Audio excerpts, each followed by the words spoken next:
Well, I welcome to the show Michelle Lulong, the COO of PD Insurance, to have a bit of a chat about this. Well, good morning, Michelle. Thank you for joining me today. It's nice to be here. Okay, so let's talk about this. Lab-grown meat as pet food.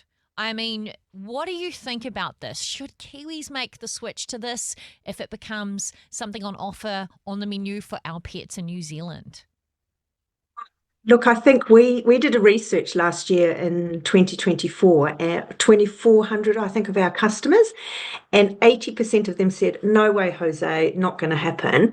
But certainly 20% said, interested if I could understand a little bit more. So I think there is a rising appetite across our consumer pet owners base. If we knew a little bit more about it, I think we could switch some minds and hearts to lab grown. It's a cultured meat, as you say. It's from cell culture. So they take a little bit of, I think, chicken. I'm no expert. And if the right lab conditions are there, they can grow you meat, which looks similar, textures similar, and nutritional values very similar. So I think the consumer base here in New Zealand would be, if we knew a bit more, we probably would switch.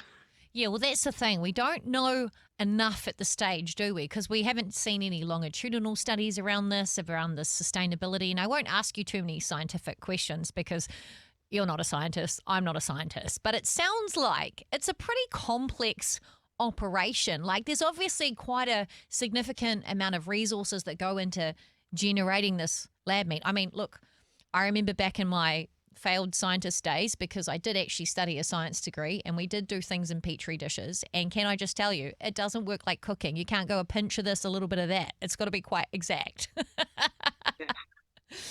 So I can imagine that things have to be very controlled for everything to go right. So in terms of sustainability, like, are there any concerns that you have around this? I think from what we've researched and what we understand, there's a lot of advantages. So the engineering is quite optimal. So the way that they do it, it's quite nutritionally profiled. So I think the profiling of the nutritional whatever comes out at the end is very high. It's free from antibiotics. It's got no hormones or contaminants. And the research is telling us that there's a lot of greenhouse reduction emissions. It could potentially reduce deforestation and water consumption. So I think there's quite a few advantages if it takes off and it's promoted well and people understand how it's manufactured. Okay, so that's interesting. You talked about the fact that there are no antibiotics. What are some of the concerns around pet food as it currently stands, the way that we feed our pets? Yeah, Kat, we just don't know sometimes what's going into our pet food, where the remnants are coming from, what's going in, how it's been manufactured. So I think from a pet parent concern, if you're wanting to feed your dogs or your cats healthy food, it's understanding what's in there and the nutritional content. So it's how do we know that? It's not really labeled properly. So I think there's an advantage there to say, well, let's have a look. The disadvantages, it could be lab grown food could turn out to be more expensive, but I think as the world population gets behind it, there could be the long term effects of improving that. And as we know, we all it's hard to feed ourselves, let alone our pets as well. That is a true statement if I ever heard one. Well, a quick question from me. Would you eat it? I mean, I'm not talking about lab-grown dog food, but I mean like lab-grown meat in general. What are your thoughts as a human consumption? I'm sitting on the fence. I'd be interested to know how it's manufactured. I'd be interested to know what's actually in it, and I think I'd give it a go. As I've spoken before, I got a bulldog. I'm sure he'd be interested in having a woof at it.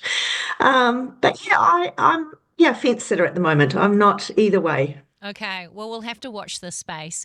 And I've got to say, knowing what my dog ingests, both inedible and edible objects, much to my disgust at many different times, I'd say she wouldn't turn her nose up at some lab grown meat. So there you go. Well, thank you so much, Michelle, for joining me today on the show. And if anyone would like to check out the research that you guys have done, where can people go?